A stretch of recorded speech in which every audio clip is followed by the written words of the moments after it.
नमस्कार, सलाम दोस्तों। मैं एस.बी. चावड़ा आज आपके सामने standard 10th Hindi chapter number 10 जीवन जीने की कला, जिसके लेखक का नाम है मौलाना अबुल कलाम आज़ाद, ये वीडियो आपके सामने रखने का प्रयत्न कर रहा हूँ।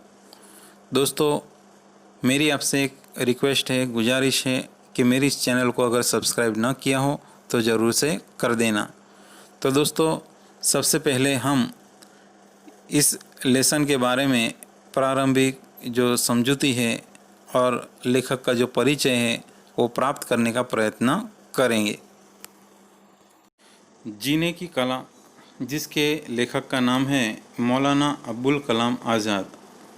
इनका जन्म सन 1885 और निधन सन 1958 ईस्वी में हुआ था।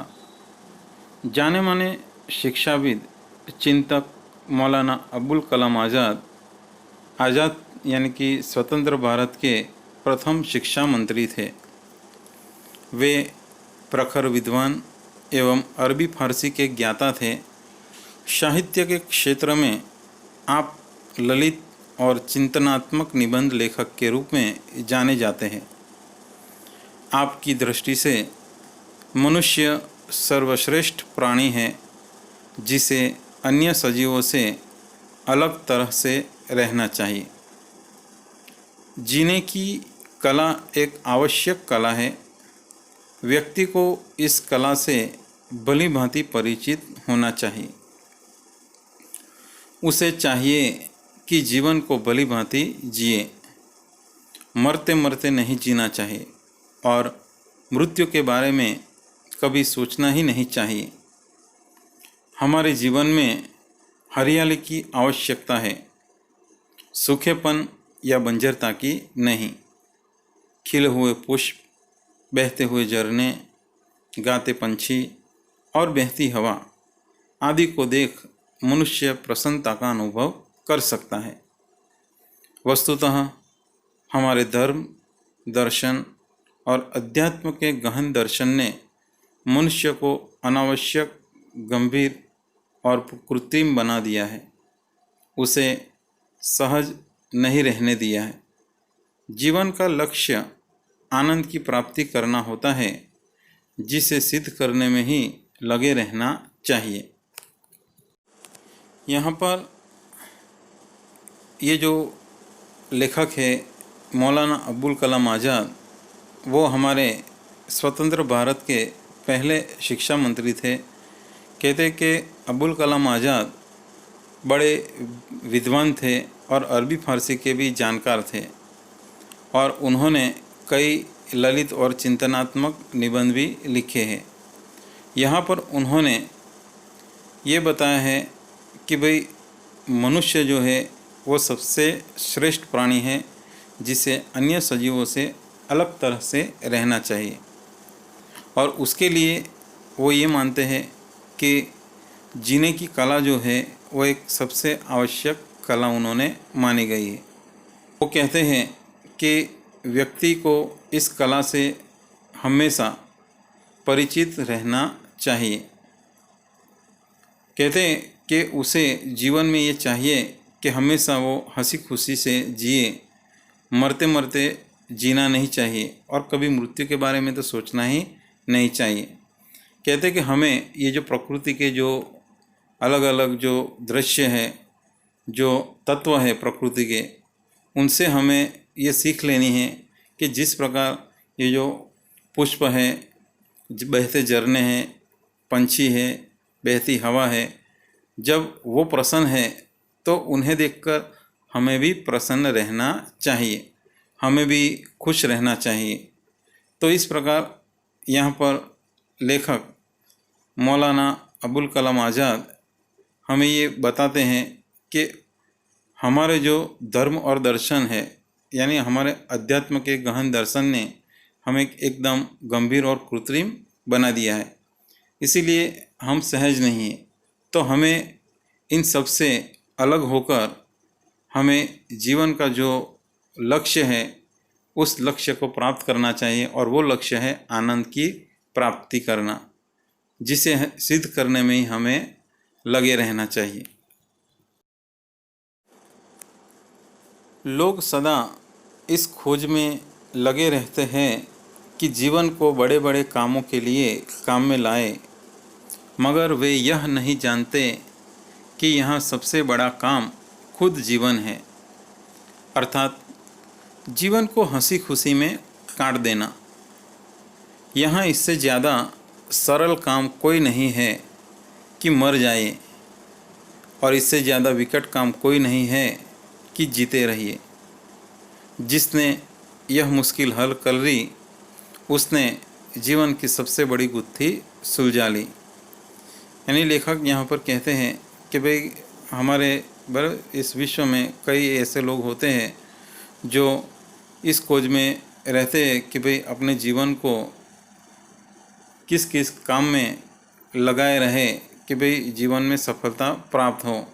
यानी जीवन में ऐसे कई जो काम हैं उन कामों में अपने जीवन को जोड़े रहते हैं, मगर वे ये नहीं जानते कि उनके जीवन का सबसे बड़ा काम उनका खुद का जीवन है, अर्थात जीवन को हंसी खुशी में काट देना चाहिए। यहाँ इससे ज़्यादा सरल काम कोई नहीं है कि हम मर जाएं, और इससे ज़्यादा विकट काम भी कोई नहीं है कि हम जीते रहे। जिसने ये मुश्किल हल कर ली है, उसने जीवन की सबसे बड़ी गुत्थी को सुलझा लिया है। गुत्थी यानी कि समस्या, कि भाई उसने जीवन की सबसे बड़ी समस्या को सुलझा लिया है। मेरा ख्याल है प्राचीन चीनियों ने जीवन की समस्या को ठीक समझा था। एक प्राचीन चीनी वाक्य में पूछा गया है कि दुनिया में सबसे बुद्धिमान आदमी कौन है। फिर जवाब दिया है कि जो सबसे ज़्यादा खुश रहता है। इससे हम चीनियों का जीवन संबंधी दृष्टिकोण समझ सकते हैं। अगर आपने संसार की हर स्थिति में प्रसन्न रहने की कला सीख ली है, तो विश्वास कीजिए कि आपने जीवन का सबसे बड़ा काम सीख लिया है। अब इसके बाद इस सवाल की ज़रूरत ही नहीं रही, आपने और क्या क्या सीखा है। खुद भी खुश रहिए और दूसरों से भी कहते रहिए कि अपने चेहरे उदास न होने दें। यानी यहाँ पर लेखक कहते हैं कि मेरा ख्याल है कि जीवन की जो समस्या है, उस समस्या को सबसे अच्छी तरह से चीनी लोगों ने समझा है। कहते हैं कि एक प्राचीन चीनी वाक्य में ये कहा गया है कि दुनिया में सबसे बुद्धिमान आदमी कौन है, तो इसका ये जवाब दिया गया था कि जो सबसे ज़्यादा खुश रहता है। इससे हम चीनी जो लोग हैं उनके जीवन संबंधी दृष्टिकोण को हम समझ सकते हैं। अगर हम संसार की हर स्थिति में प्रसन्न रहने की कला सीख लेते हैं, तो विश्वास कीजिए कि हम अपने जीवन का सबसे बड़ा काम सीख लेते हैं। अब इसके बाद इस सवाल की ज़रूरत ही नहीं रही कि हमने और क्या क्या सीखा है। खुद भी खुश रहिए और दूसरे से भी कहिए कि अपने चेहरे कभी उदास न होने दें और हमेशा खुश रहें। आजकल के एक फ्रांसीसी लेखक आंद्री गीद की एक बात मुझे बहुत भाई, जो उसने अपनी आप बीती में लिखी है कि खुश रहना केवल एक ज़रूरत नहीं है, यह एक नैतिक उत्तरदायित्व भी है। मतलब यह कि हमारे व्यक्तिगत जीवन का प्रभाव हम ही तक सीमित नहीं रहता, वह दूसरों को भी पकड़ता है। या यूँ कहिए कि हमारे सुख दुख की छूत दूसरों को भी लगती है। इसलिए हमारा कर्तव्य है कि न आप उदास हो न दूसरों को उदास करें। यहाँ पर लेखक बताते हैं कि आजकल के एक फ्रांसीसी लेखक आंद्री गीद, उनकी एक बात जो है उन्हें बहुत पसंद आई कि जो उन्होंने अपनी आप बीती में लिखी है कि खुश रहना केवल एक ज़रूरत नहीं है, यह एक नैतिक उत्तरदायित्व है, यानी कि एक जिम्मेदारी है। मतलब यह है कि हमारे व्यक्तिगत जीवन का जो प्रभाव है वो सिर्फ हम तक सीमित नहीं रहता, बल्कि वह दूसरों को भी पकड़ता है। या ये कहिए कि हमारे सुख दुख की छूत दूसरों को भी लगती है। इसीलिए हमारा ये कर्तव्य है कि न हम उदास हो और न दूसरों को उदास करे। यानी कि अगर हम कहीं जाते हैं तो अगर हमारा चेहरा उदास होगा तो हमारा सामने वाला जो व्यक्ति है हमें देखकर वो भी उदास रहेगा। इसका मतलब ये कि हमें हमेशा खुश रहना चाहिए ताकि सामने वाला व्यक्ति भी खुश रहे। इसीलिए ये हमारी जिम्मेदारी है कि हमें हमेशा खुश रहना चाहिए। हमारा जीवन एक शीशा घर है। यहाँ हर चेहरे का प्रतिबिंब एक ही समय में सैकड़ों शीशों पर पड़ता है। अगर एक चेहरे पर भी छाया आ गई तो वह छाया सैकड़ों चेहरों पर छा जाएगी। हम में से किसी आदमी का जीवन उसकी अपनी व्यक्तिगत जायदाद नहीं है। हर आदमी पूर्ण संग्रह का अंश है। दरिया में एक लहर अकेली उठती है मगर उस एक लहर से अनगिनत लहरें बन जाती हैं। यहाँ हमारी कोई बात भी सिर्फ हमारी नहीं है। हम जो कुछ अपने लिए करते हैं उसमें दूसरों का भी भाग होता है। हमारी कोई खुशी भी हमें खुश नहीं कर सकेगी अगर हमारे चारों तरफ उदास चेहरे जमा हो जाए। हम खुद खुश रहकर दूसरों को खुश करते हैं और दूसरों को देखकर खुद खुश होने लगते हैं। यानी लेखक यहाँ पर ये कहते हैं कि हमारा जो जीवन है वो एक शीशा घर है। कि जैसे कि अगर कोई शीशा घर है उसमें चारों तरफ शीशे लगे हुए और हम अगर वहाँ जाते हैं तो हमारी जो परछाई है वो सभी शीशों में सेम दिखती है। वैसे ही अगर हम किसी जो ऐसे समूह में जाएं कि सबके बीच सब लोगों के बीच में जाते हैं और अगर हमारा चेहरा उदास होता है तो हमारी उदासी की असर उन पर भी छा जाती है। कहते हैं कि हमें देखकर सभी लोगों के चेहरे पर उदासी आ जाती है। इसीलिए लेखक ये कहते हैं कि जिस प्रकार कहते हैं कि दरिया में यानी समुंदर में कहते हैं कि अनगिनत लहरें उठती है और उसमें से कई और भी लहरें बन जाती है, वैसे ही कहते हैं कि हमारी जो बात है वो सिर्फ हमारी नहीं रहती, वो सबकी हो जाती है। अगर कोई दुख है हमें तो उस समय हमारा जो दुख है वो सिर्फ हम तक सिर्फ सीमित नहीं रहता। हमारे दुख को देखकर दूसरे लोग भी दुखी हो जाते हैं। अगर हम खुश हैं तो हमारी खुशी को देखकर दूसरे लोग भी खुश हो जाते हैं। इसीलिए कहते हैं कि हमें हमेशा ये काम करना चाहिए कि अगर हमें खुशी मिलेगी तो सामने वाले को भी खुशी मिलेगी। और अगर हमारे चारों तरफ उदास चेहरे जमा हो जाएंगे तो हम भी क्या हो जाएंगे, उदास हो जाएंगे। इसीलिए लेखक ये कहते हैं कि हमें खुद खुश रहकर दूसरों को भी खुश करना चाहिए और दूसरों को देखकर हमें भी खुश रहना चाहिए। यह अजीब बात है कि धर्म, फिलॉसफी और सदाचार तीनों ने जीवन की समस्या हल करनी चाहिए और तीनों में खुद जीवन के विरुद्ध भाव उत्पन्न हो गया। इसलिए लोग समझते हैं कि कोई आदमी जितना ज़्यादा बुझा हुआ दिल और सुखद चेहरा लेकर फिरे वह उतना ही ज़्यादा धार्मिक, फिलोसोफर और सदाचारी है। मानव ज्ञान और पवित्रता दोनों के लिए दुख या जीवन अनिवार्य हो गया हो। यानी लेखक यहाँ पर ये कहते हैं कि ये अजीब बात है, यानी सोचने वाली बात है कि धर्म, फिलोसफी और सदाचार तीनों ने जीवन की समस्या को जब हल करना चाहा लेकिन इससे उल्टा हुआ।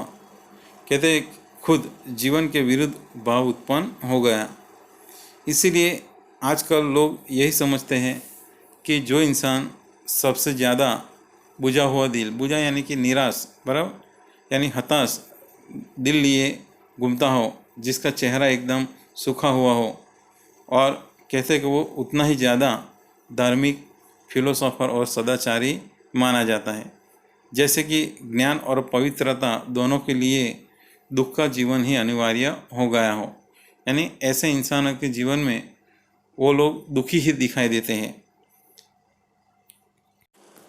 यह माना कि जिन गुत्थियों को दुनिया सैकड़ों वर्षों के सोच विचार से भी नहीं सुलझा सकी, आज हम उन्हें हंसी ठट्ठे के 4 शब्दों से हल नहीं कर सकते।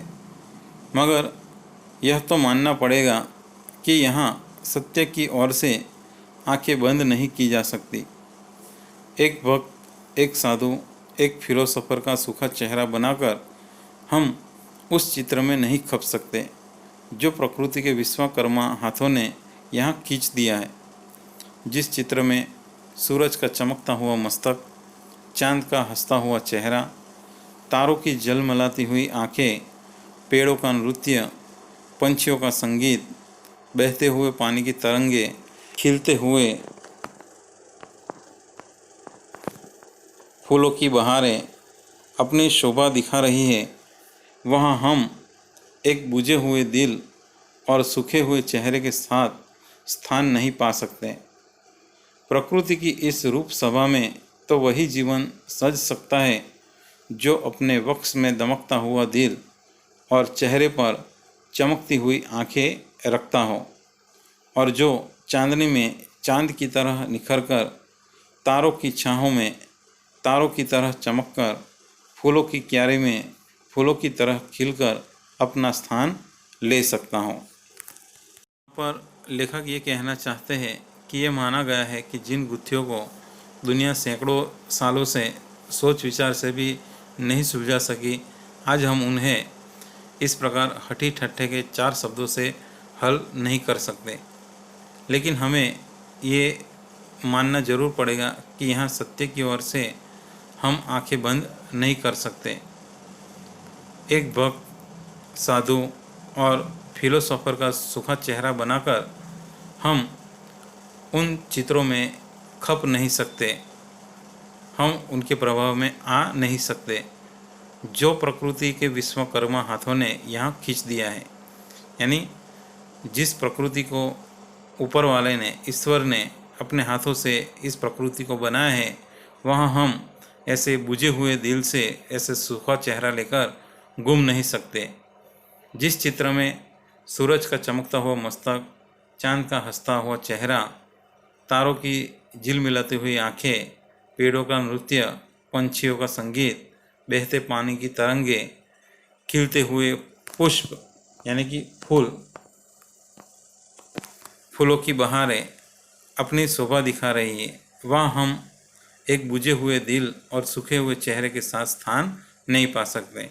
यानी कि हमें इन प्रकृति से हमें सीख लेनी चाहिए कि अगर प्रकृति हमें हंसी खुशी में आनंद से जीवन बिताने के लिए हमें प्रोत्साहित करती है, जैसे कि बहता झरना, फूल, चांद, सूरज, ये सभी प्रकृति के तत्व हमें जीवन जीने के लिए, हमें खुशी से जीवन बिताने की जो हमें एक रास्ता दिखाती है, वहाँ हमें बिल्कुल उदास होना नहीं चाहिए। हमें इन प्रकृति से सबक लेना चाहिए कि भाई जब प्रकृति जब हंसती खिलती है तो हम तो इंसान हैं, तो हमें भी खुश रहना चाहिए, हमें भी हंसी खुशी में जीवन बिताना चाहिए।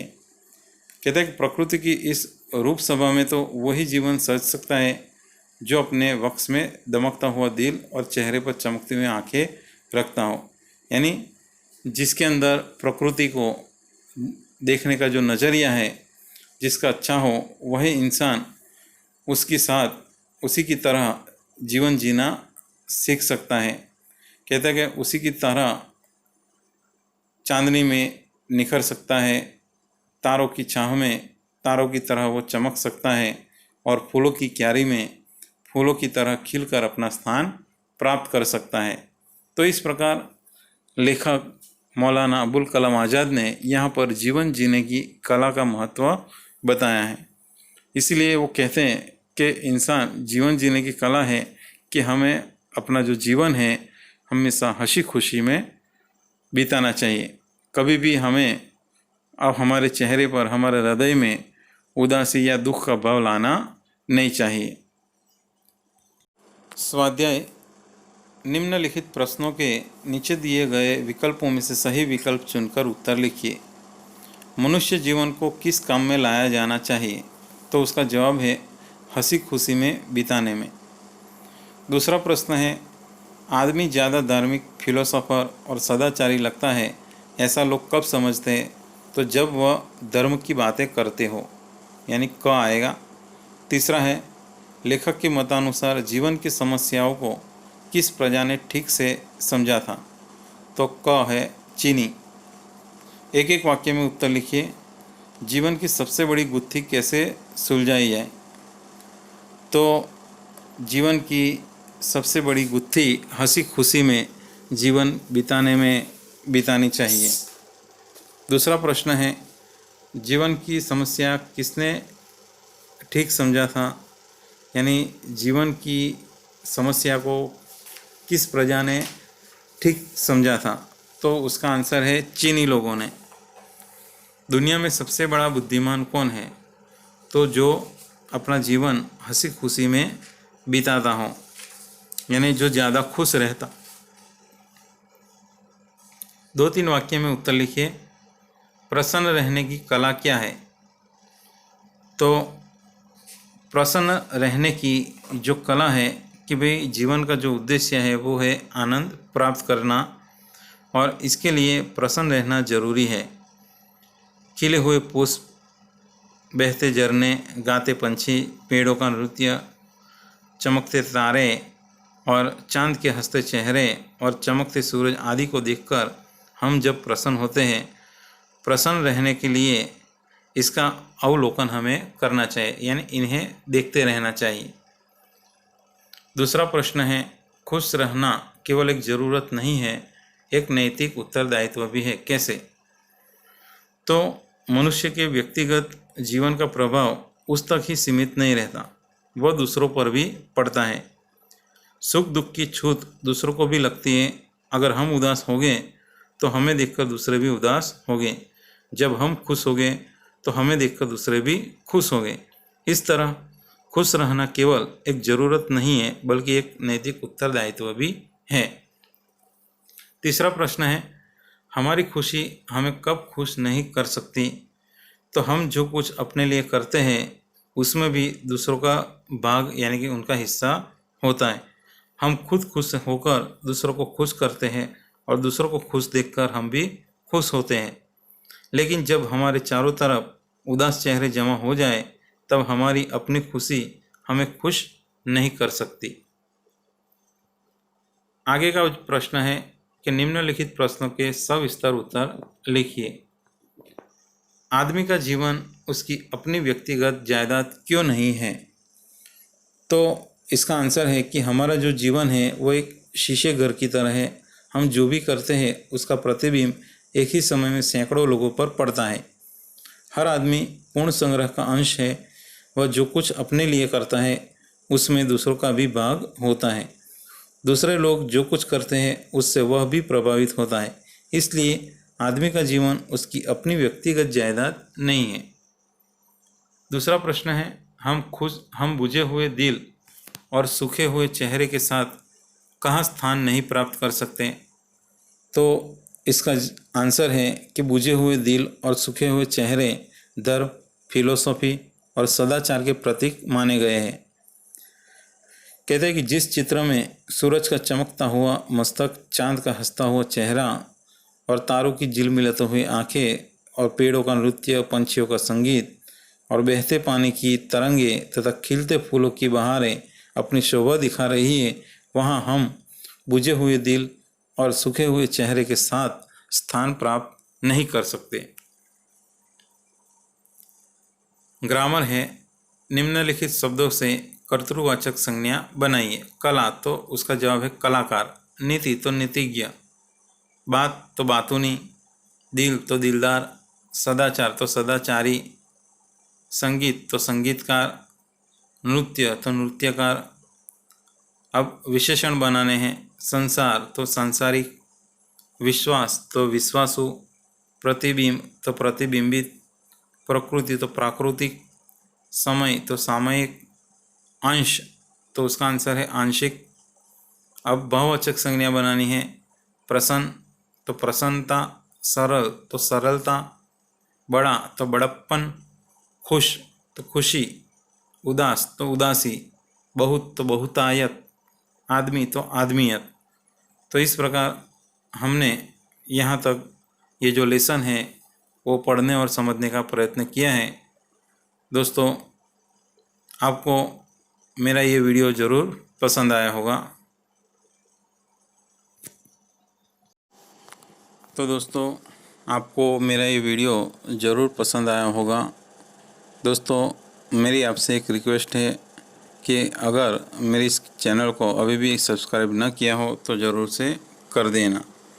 तो दोस्तों, मैं अगला वीडियो ज़रूर आपके सामने लेकर उपस्थित होऊंगा। तब तक के लिए धन्यवाद, आभार, थैंक्स।